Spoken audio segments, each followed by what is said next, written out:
Hi, welcome back to our channel Ramya story time. இன்னைக்கு நாம பார்க்க போற கதை ராஜா காது கழுத காது.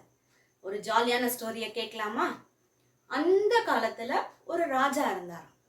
அவர் ரொம்ப நல்ல ராஜாவாம். எல்லாருக்கும் நன்மையே செய்யறவர். தீமைங்கிறதே அவர் கெட்ட குணங்கிறதே ரொம்ப இல்லாம மக்களை ரொம்ப நல்லா பாத்துக்கிற ராஜா. அவர்கிட்ட சின்ன வயசுல இருந்தே ஒரே ஒரு கெட்ட பழக்கம் இருந்ததான். அவருக்கு என்னன்னா, யார் என்ன பேசினாலும் அதை உடனே தனக்கு தெரிஞ்சுக்கணும் அப்படிங்கிறதுனால ஒட்டு கேட்பார். அவங்க அம்மா எவ்வளவோ கண்டிச்சாங்களாம், இந்த கெட்ட பழக்கம் உனக்கு கெட்ட பேரை கொடுக்கும், வேண்டாம் அப்படின்னு சொல்லிட்டு. ஆனா அவர் எப்பவுமே, இது என்ன ஒரு சின்ன ஹேபிட் தானே, அவங்க என்ன பேசுறாங்கன்னு நான் தெரிஞ்சுக்கிறேன், அவ்வளவுதானே, இதனால எந்த பிரச்சனையும் இல்லை அப்படின்னு சொல்லிட்டு இருந்தாரு. ஒரு நாள் காட்டுக்கு வேட்டையாட போறப்ப ஒரு நல்ல தேவதைய காப்பாத்தினார். காப்பாத்தினோன்னா அந்த தேவதை பிரதிபலனா, உனக்கு என்ன வேணும்னு சொல்லு, நான் தரேன் அப்படின்னு சொன்னாராம். ராஜாக்கு மற்றதெல்லாம் விட தனக்கு எல்லா விஷயமும் தெரிஞ்சுக்கணும் அப்படிங்கிற அந்த ஆர்வம் ஜாஸ்தியா இருந்ததுனால அவர் யார் என்ன பேசினாலும் எனக்கு கேட்கணும் அப்படின்னு சொல்லிடுவார். அவர் என்ன நினைச்சு சொன்னாருன்னா, தன்னுடைய கேட்கிற திறன் ஜாஸ்தி ஆகும் அப்படின்னு நினைச்சு கேட்டாரு. அந்த தேவதையும் சரி அப்படியே ஆகட்டும், உனக்கு அந்த வரணத்தை தரேன் அப்படின்னு சொல்லிட்டு பறந்து போயிடுச்சு. ராஜா சிந்திச்சுட்டே வராரு, இனிமேல் நமக்கு மற்றவங்க பேசுறது எல்லாம் கேட்கும், தனக்கு எல்லா விஷயங்களும் தெரிய ஆரம்பிக்கும், நம்ம இன்னும் நல்லா ராஜ்யத்தை நடத்தலாம் அப்படின்னு யோசிச்சுட்டே வீட்டுக்கு வருவார். வந்த டயர்னஸ்ல படுத்து தூங்கிட்டார். மறுநாள் காலையில காஃபி கொடுக்க வந்த மெய்டு ராஜா மூஞ்சியை பார்த்து அப்படியே சர்ப்ரைஸ் ஆயிடுவாங்க. சர்ப்ரைஸ் ஆயிட்டு அப்படியே காஃபியை அப்படியே நடுங்கிற கையோட கீழே வச்சுட்டு குடு குடு குடுக்குன்னு வெளியில ஓடிடுவாங்க. ராஜாக்கு ஒரே சர்ப்ரைஸா இருக்கும்.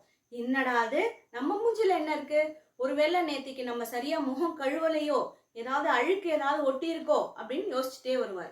இந்த வெளியில ஓடி போன மெய்டு பக்கத்து ரூம்ல ராணியோட ரூம்ல போய் சொல்லுவாங்க, இந்த மாதிரி ராஜாவோட காது ரொம்ப வித்தியாசமா இருக்கு, உடனே பாருங்க அப்படின்னு சொல்லிட்டு. இது ராஜாக்கும் கேட்கும், ஏன்னா அவருக்கு தான் இப்ப என்ன வரம் கிடைச்சிருக்கே, யார் என்ன பேசினாலும் தனக்கு நல்லா கேட்கணும்னு. உடனே ராஜா, ஆஹா, வரம் வேலை செய்ய ஆரம்பிச்சிருச்சு, நம்ம காது அப்படி என்ன வித்தியாசமா இருக்கு அப்படின்னு சொல்லிட்டு அவருக்கும் கியூரியாசிட்டி தாங்க முடியாம, கொஞ்சம் பெருசா இருக்கோ அப்படின்னு சொல்லிட்டு அவர் ஓடி போய் கண்ணாடியில பார்ப்பாரு. பார்த்தா அவரோட காது பெருசா நீண்டு வளர்ந்து கழுத காது மாதிரி இருக்கும். ராஜாக்கு ஷாக் ஆயிடும். அவர் இப்படி ஒரு விஷயத்தை எதிர்பார்க்கவே இல்லை. அவர் நினைச்சது என்ன, கேட்கும் திறன் ஜாஸ்தியாகும், ஆனா அவர் காதே வளரும்னு அவர் எதிர்பார்க்கல. இப்ப ராஜாக்கு அங்க வந்த ராணிக்கு எல்லாருக்குமே அதிர்ச்சி ஆயிடும். இப்ப என்ன பண்றது, எப்படி அவர் போய் அரசனா அங்க உட்காருவாரு இப்படி ஒரு காதை வச்சுக்கிட்டு அப்படின்னு சொல்லிட்டு ரொம்ப யோசிச்சு ரொம்ப மன வருத்தத்தோட இருப்பாங்க. இதுக்கு சொல்யூஷனே கிடையாது. உடனே அரசவை அமைச்சர்கள் எல்லாம் கூப்பிட்டு, இந்த மாதிரி ராஜாக்கு காது வளர்ந்துடுச்சு, என்ன பண்ணலாம் அப்படின்னு யோசிப்பாங்க. நிறைய ஆலோசனை சொல்லுவாங்க, ஆனா எதுவுமே சொல்யூஷன் ஆகாது. அப்போ ஒரே ஒரு மட்டும் டெம்பரவரியா என்ன பண்ணலாம், நம்ம தலைப்பாகையை வச்சு கட்டிடுவோம், அப்ப கழுத காது மாதிரி இருக்கிறது தெரியாது. ஸோ ராஜா வெளியில அந்த டர்பனோட நடமாடட்டும், நம்ம பர்மனன்ட் சொல்யூஷன் கிடைக்கிற வரைக்கும் இதையே வச்சுப்போம் அப்படின்னு சொல்லிட்டு பண்ணுவாங்க. நாட்கள் போய்கிட்டே இருக்கும். ராஜாக்கு எல்லார் பேசுறதும் கேட்கும். அது சில சமயம் நன்மையிலயும் முடியுது, சில சமயம் தொந்தரவாகவும் இருக்கு. அவருக்கு சரியான தூக்கம் இருக்கிறது இல்ல, காது வேற இப்படி இருக்கே அப்படின்னு சொல்லிட்டு அந்த மன உளைச்சல்லையும் அவருக்கு தூக்கம் குறைஞ்சிருச்சு. இப்படியே ஒரு மாசம் 1.5 மாசம் ஆனோன்னா ராஜாக்கு முடி நிறைய வளர்ந்துடுச்சு. இப்ப அவருக்கு ஹேர் கட் பண்ணணும். ஹேர் கட் பண்ற டயத்துக்கு பார்பர் கரெக்டா வந்துட்டார். ஹேர் கட் பண்ண உட்கார சொல்லிட்டார். ராஜாவும் எப்பவும் போல தன்னுடைய காது விஷயத்த மறந்து அந்த சேர்ல போய் உட்கார்ந்துருவார். பார்பரும் டர்பனை அவுத்து கீழே வச்சுட்டார். வச்சு அந்த காதை பார்த்தோன்னே அவர் பயங்கர ஷாக் ஆகி கை கால்லாம் நடுங்க ஆரம்பிச்சிடும்.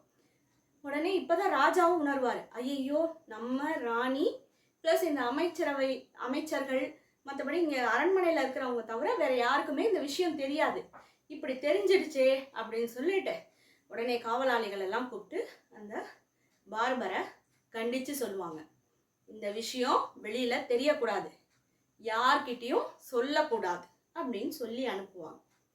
இந்த பார்பருக்கு ஒரு ஹேபிட் உண்டு. என்னன்னா, அவன் எதுவா இருந்தாலும் அவன் ஒய்ஃப் கிட்ட சொல்லியே ஆகணும், இல்லைன்னா அவன் மண்டை வெடிச்சிடும். இவன் என்ன பண்ணுவான், போய் அடக்கி பார்ப்பான், அவனுக்கு நெஞ்சு வலிக்கிற மாதிரி இருக்கும், வயிற்ற வலிக்கிற மாதிரி இருக்கும். அவன் என்ன பண்ணுறதுனே தெரியாது. சரின்னு சொல்லிட்டு இவன் போய் ஒய்ஃப் கிட்ட, நான் ஒரு விஷயம் சொல்கிறேன், அந்த விஷயத்த கேட்டுட்டு நீ யார்கிட்டயும் சொல்லக்கூடாது, சொன்ன என் தலையை வெட்டி எடுத்துருவாங்க அப்படின்னு சொல்லுவார். அந்த ஒய்ஃபும் ஹஸ்பண்ட் படுற கஷ்டத்தை பார்த்து, சரி சொல்லுங்க, நான் யார்கிட்டயும் சொல்ல மாட்டேன் அப்படின்னு சொல்லுவாங்க. உடனே இதான் சான்ஸ்ன்னு சொல்லிட்டு இவன், ராஜா காது கழுத காது மாதிரி இருக்கு அப்படின்னு சொல்லிடுவான். ஓகே அப்படின்னு சொல்லி இந்த ஒய்ஃப் அதிர்ச்சி ஆயிடுவாங்க. பட் அப்படியே சமாளிப்பாங்க. இப்போ ஒய்ஃபுக்கு அதை வந்து டைஜஸ்ட் பண்ண முடியல மேட்ரு.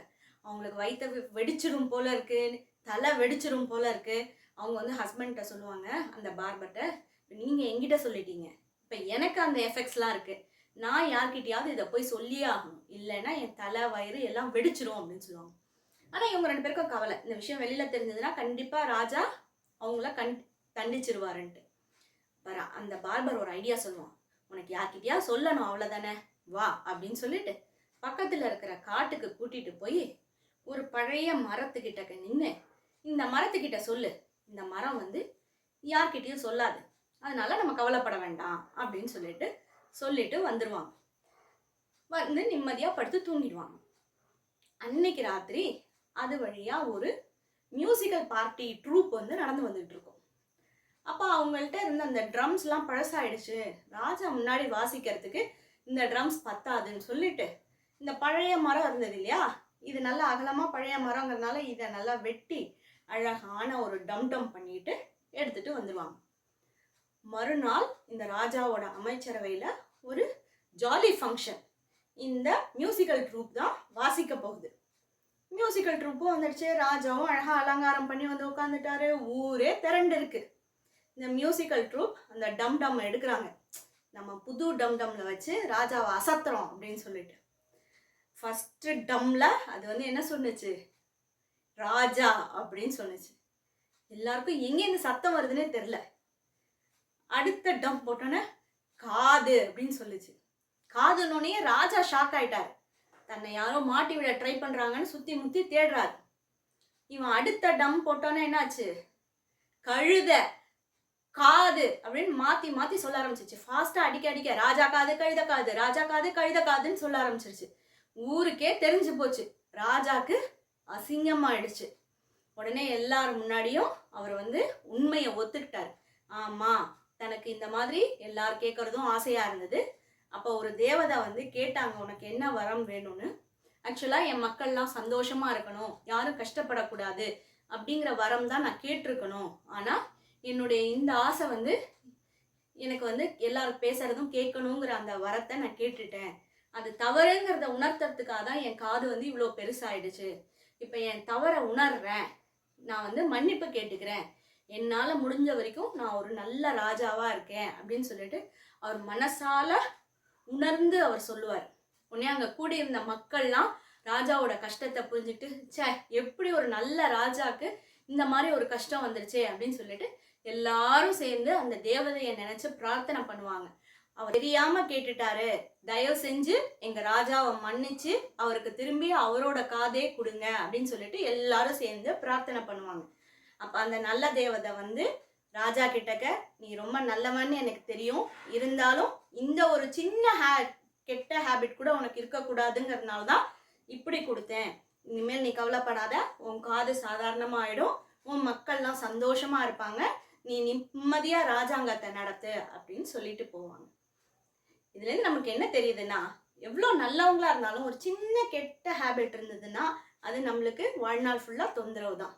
அதனால நம்ம கிட்ட இருக்கிற கெட்ட ஹேபிட்ஸ் எல்லாம் முடிஞ்ச வரைக்கும் குறைச்சிட்டு, முடிஞ்ச வரைக்கும் மற்றவங்களுக்கு ஹெல்ப் பண்றதையே நம்மளோட ஹேபிட்டா வச்சுக்கலாம்.